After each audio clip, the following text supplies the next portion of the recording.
TV Kenya, use the hashtag Monday Report. That's a conversation we're having right now. Let me introduce my guest one more time, beginning from my farthest right, Professor Edward Kisiangani, PS Broadcasting and Telecommunication. Thank you so much for making time. Cecily Kariuki is here, former CS Water, Sanitation and Irrigation, also former Health CS. Thank you so much for making time. Dr. Danvas Makori, Commissioner NCIC, asante sana for making time. And Kipruto Arap Kirwa, former Agriculture Minister. Thank you very much for making time. So, Prof, I'll start with you. There is a growing perception that this is the most arrogant government administration by Kenyans. Is this true? That's not true. Probably you believe it yourself. Because if you are made up of, if you wake up every morning and everything you say about government is negative, you only see the negative side and you say, okay, you hold on some wave of some small mistake, some small hitch, and you say, this is not correct. You will always see this disharmony. Even in a family, there could be some people talking at crossroads, they don't agree. Yeah. In government also, there are certain people who have positions, but when it comes to the general position of administration and serving the people, we speak with one voice. So how am I the one saying this, Prof, when the Deputy President himself regarding Gachagua said this is akin to talking down on Kenyans? No, how is that? No, the Deputy President is addressing a specific situation. And even the situation that the Deputy President is talking about is not a general ailment for, across government. All of us, including myself, the President calls us several times to tell us many things where we have not done the right thing. He talks to us. The Deputy President does the same. In cases like PSS, even cabinet secretaries call on us, they talk to us. Many things that the public doesn't come to hear about it. So the Deputy President is talking about a specific case, but that does not mean that the government is speaking at growth. So when Moses Kuria asks Kenyans to dig their own well, is that an arrogant statement? I mean, Trevor, and this is the point I'm telling you, and I have some advisory even to the media house. Don't always talk about negative things. You look at Moses Kuria, and when he says something, you say the government. He's a cabinet secretary, and he's an adult. If Moses Kuria today made a statement that you think needs an explanation, you don't call a government PS or a government minister and ask him to explain what Moses Kuria is. If you are a well-trained journalist, you must call Moses Kuria and ask, what did you mean by ABCD? But to make a generalization and hide away from Moses Kuria, he hasn't given you audience. If he hasn't, you ask why. But if he gives you an audience, if Kisiangani today spoke about something that is a bit offensive to the public, you call Kisiangani and ask Kisiangani, what is it that you said and what you meant? But this generalization, because Moses Kuria has made a statement, and then you say this government is collapsing and it's generalizing, you start shouting about fires which are not there. It's not fair. But Kisiangani, I have you here because this falls squarely in your docket. Should there have been a more structured way of communicating government policy or even intervention on serious matters? Yes, you are this is really your docket. Yes, this is my docket. But I'm talking about a specific case which involves Moses Kuria or any other cabinet. Are you disappointed by what he said? I mean, I was not there in the first incident. I saw some clips, some media coverage. I have a liberty to ask Moses Kuria whether he said, but you must know that I can't supervise Moses Kuria. Moses Kuria is a cabinet secretary, and these are appointees of the president. So for you as a media house, what you do, call Moses Kuria, call the appointing authority to get clarification. But to ask me to make an opinion about him when you can reach him, what I think is not important, and I think I don't speak for everybody in the cabinet I'm not supervising anybody. I'm telling you that what you need to appreciate, government is made up of human beings. They are not perfect people. So occasionally we can make mistakes as individuals. And when we make mistakes as individuals, it doesn't become a generalization. And you'll forgive me, Trevor, the reason why I'm making this statement is not because I want to be unfair to you or rude to you. I'm just pointing out a fact that there is a preoccupation, especially with certain people in this country, including probably your media house, to argue that if you have given yourself a duty to only look for the wrong side of things. When they happen badly, that is when you blow up. But when you see some positive things, you don't ask. So for Moses Kuria's case, Call Moses Kuria tomorrow and ask him. But in terms of whether government is speaking from one voice, in terms of communication, the government knows what it is doing, and this small disagreements will be there, but there is nothing like we want to communicate. And I'm just worried because at the level that we are talking, at what point, Trevor, and this is very critical, did you think that this government should communicate in the way you want? At what time did you become so patriotic and so happy about this government that you can now ask they should communicate in a particular way? It's not us who are asking, it's the people who put no, you power. You are accountable to them. No, when they say that there's a pressure in terms of cost of living and you tell them to dig their own wells, that's a member of the executive. It's one of your own. You spoke. Just the same way you want us to apportion when you do good things and you do bad things. No. So we are asking you because you're accountable to Kenya. Yes, you are talking about communication strategy, which is the one I'm addressing, and you say it lies in my docket. That's a fact. But what I'm saying is, what do you think is the best communication strategy according to you? That you have suddenly become so friendly now, you have a communication strategy on which to advise government. Even when we were involved in campaign, you kept saying that this government, these people don't have a good communication strategy, and you only saw the wrong side of things.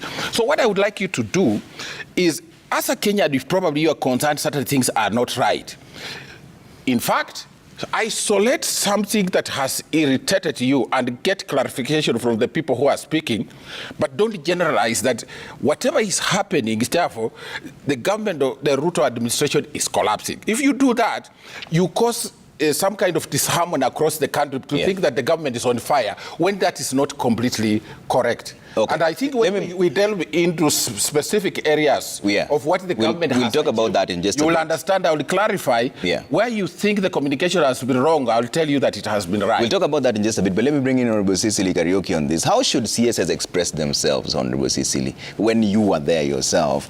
Is there a code that guides CSs on speaking? Because the professor is talking about us gauging, apportioning individual blame, but how do we decide when a CS is speaking as a CS and when he's speaking as our own person? Thank you, Trevor, and thank you for having me in this with these great panelists.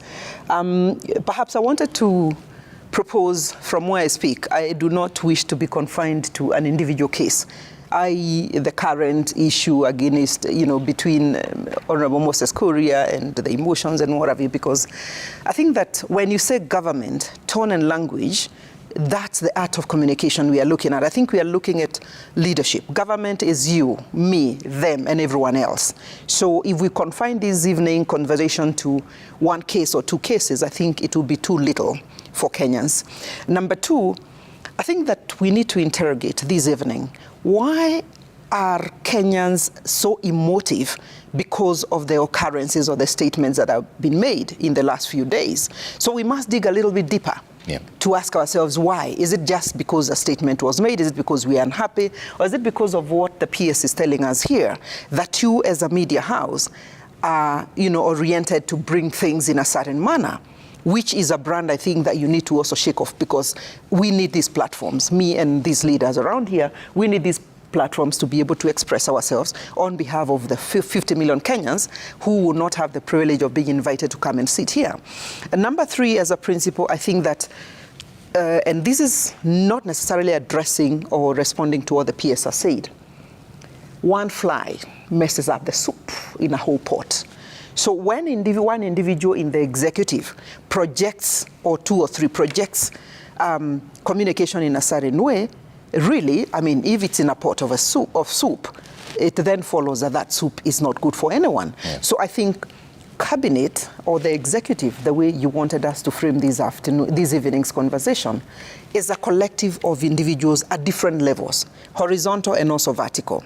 So when a handful of them do not kind of project the collective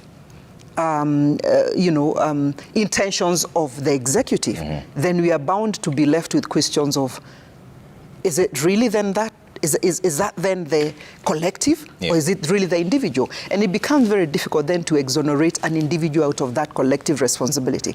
We are told on the dispatches or the job description that you get as a cabinet minister or a PS or even a CEO at that level, the decision you make bind executive as a collective.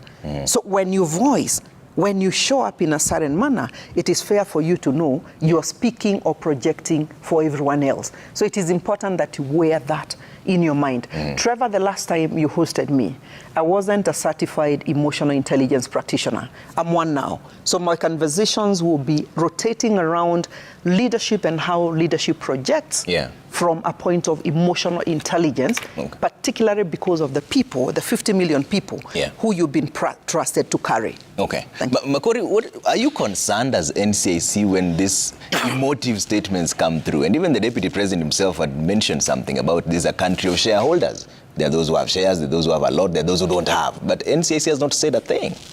How do you know we have not said a thing? Because we are here. I've been on broadcast. I haven't heard you say anything. Have you condemned it? Do you want to condemn it even now? Well, first of all, thanks for having me. Let me first of all dovetail on the Deputy President's statement that is current now, which he said he questioned the statements to talking down on Kenyans. So I'm going to quote the Constitution, the Bible, just to then I can go to what you're saying.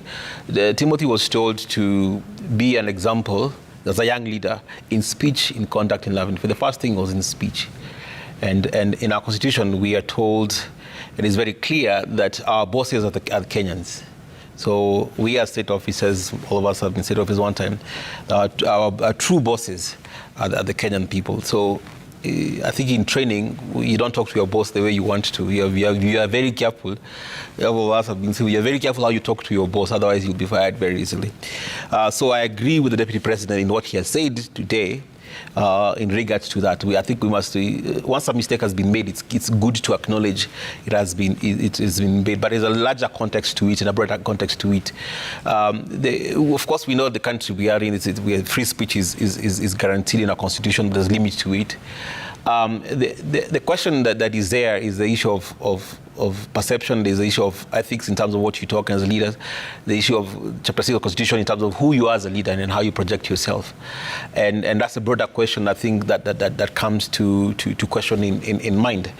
And I think this is not a political question, and let's not even make it, because I think Kenyans from Lodwar to Lamu, from Mandera to Kajiado are affected by certain issues, and when your boss asks you certain questions, it is prudent and it's not even a factor of humility, it's just prudent and the right thing to answer your bosses and explain to your bosses why certain things are here. And I think for us as a commission, I can tell you we've had these private conversations with a key number of people.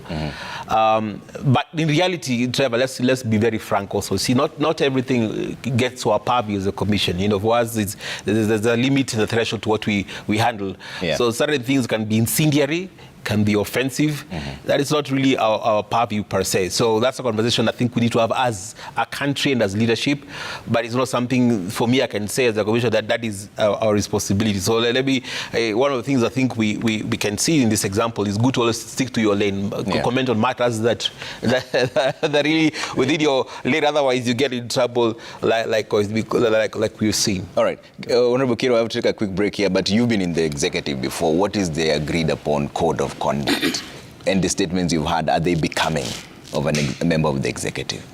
Yeah, Trevor, thank you so much for this opportunity, and also let me join my colleagues in saying a number of things.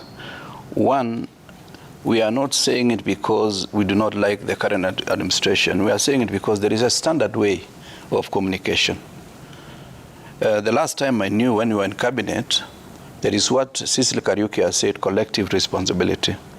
Collective responsibility to the extent of ensuring that you cover each other's tracks. But if you are minister in charge of a certain portfolio, that is the area that you need to concentrate. I would have expected this administration, because they have seasoned people who know the government better perhaps than me, for ministers not to be overzealous on commenting on issues that is not within their docket. That is a better way of communicating, in the sense that if, let's say, you are in charge of certain portfolio, you have the latitude of freedom to get information from your officers. So by the time you are making a statement, you are making on the basis of this is a position the government does understand. The second issue is the challenge of trying to speak from all directions without coordinated effort. You would expect, like when we had the problem of blackout, when there was the issue of maize importation, when there was a problem of many things that have happened in this society, is that the cabinet is supposed to be a clearinghouse for any decisions that are made by the government, and ministers will pronounce the position that has been cleared at the cabinet level. Yeah. For example, if there is a matter to do with education and affecting an institution within the Ministry of Agriculture and affecting dispersal of resources, a cabinet memo is prepared by the three ministers. Yeah. Minister for Education, Minister for Agriculture, Minister for Finance, and at times internal security, because they may need coordination from internal security. So that when that position is taken, it is clear in the cabinet memo that who is going to take action. Yeah. So that we know the action to be taken by the Minister of Finance is to seek resources for purposes of funding certain government projects. Okay. Minister for Agriculture is to let go the institution, for example, Pan Institute, Kabianga Institute. I had to let go as minister for purposes of ensuring that it goes now to the Ministry of Higher Education as a constituent college of one of the universities. And finally, that coordination is very important. And it is processed by the officers in the ministry. Yeah. By the time it comes to the minister, it is clear. But the way I see the current administration, each minister wakes up in the morning, says anything as if they are talking about generally anything and everything within the government. Okay. Now, if you take a quick break here, when we come back, we're still talking about that, and also we'll focus on your questions as well at Trevor Mbija at Citizen TV Kenya. Use the hashtag Monday Report. See you in just a bit, but there's a lot coming up. Don't go too far.